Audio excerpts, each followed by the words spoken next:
Basically आपण जर परिस्थिती बघितली तर उल्हासनगरमध्ये आज 31 घरांना आणि एका मस्जिदीला नोटीस दिली गेली.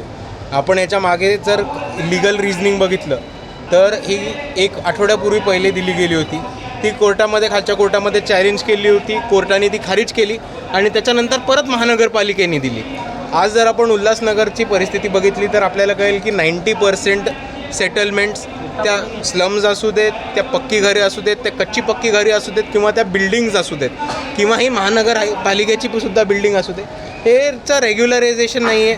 प्रॉपर्टीजच्या बाबतीत गफले आहेत, कोणाच्या नावावर जमीन आहे, इल्लिगल सेटलमेंट्स आहेत. हा अख्ख्या उल्हासनगरचा प्रॉब्लेम आहे. पण जर तुम्ही टार्गेट करून फक्त दलितांच्या मुसलमानांच्या घराला नोटिसा पाठवत असेल तर ही सरकारची चुकीची खेळ असं आम्ही मानतो.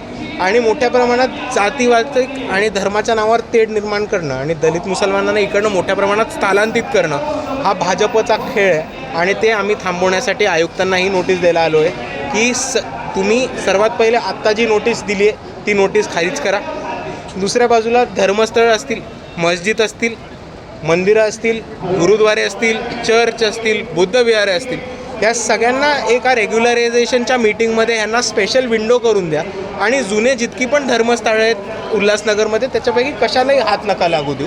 आणि तिसरी आमची मागणी आहे की उल्हासनगरमध्ये सेटलमेंट्स इलिगल असण्याचा, इरेग्युलर असण्याचा खूप जुना प्रॉब्लेम आहे. तर सरकारने, महानगरपालिकेच्या वतीने, शासनाने कॅम्प्स घेऊन प्रत्येकाला घराची पावती म्हणजे प्रॉपर्टी टॅक्सची पावती, त्याचबरोबर घरपट्टी, पाणीपट्टी, त्याचबरोबर विजेचं बिल, हे डॉक्युमेंट्स रेग्युलराईज करून प्रत्येकाला त्यांचं घर, राहतं घर त्यांच्या नावावर करून उल्हासनगरचा इरेग्युलर हाऊसिंगचा प्रॉब्लेम कायमस्वरूपी संपवावा अशी आम्ही एक महत्त्वाची मागणी आज केली. आरोप केला तुम्ही की भाजपानं या ठिकाणी भाजप जे आहे अधिकारी त्यांच्या दबावाखाली काम करून ही नोटीस त्यांनी बजावले. कोणत्या नेत्याने हे केलं असेल असं तुम्हाला वाटतं? डायरेक्ट वरती आहे आमचा इशारा. सर, सत्तेमध्ये आपले दोन जे नगरसेवक आहेत ते सहभागी आहेत, त्यांनी ते यावरती आवाज उठवत नाही आहेत, काय नेमकं? सत्तेमध्ये असलेले नगरसेवक नक्कीच ह्याच्यावरती आवाज उचलतील. जर त्यांनी आवाज नाही उचलला तर त्यांच्याकडे पक्षाच्या वतीने व्हीप नक्कीच लागू केला जाईल. आयुक्त मॅडमने तुम्हाला आश्वासन काय दिलं?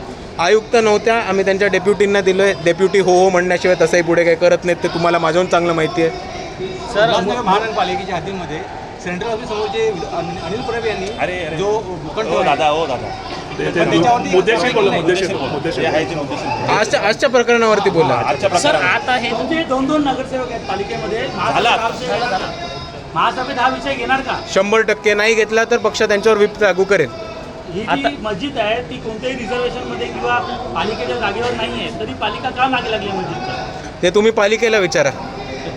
सर, आता भूमिका काय असेल पालिकेनं जर तुम्हाला समाधानकारक उत्तर दिलं नाही तर? आंदोलनाचं स्वरूप मोठं करू. आत्ता हे फक्त एका चौकापुरती झालं आहे.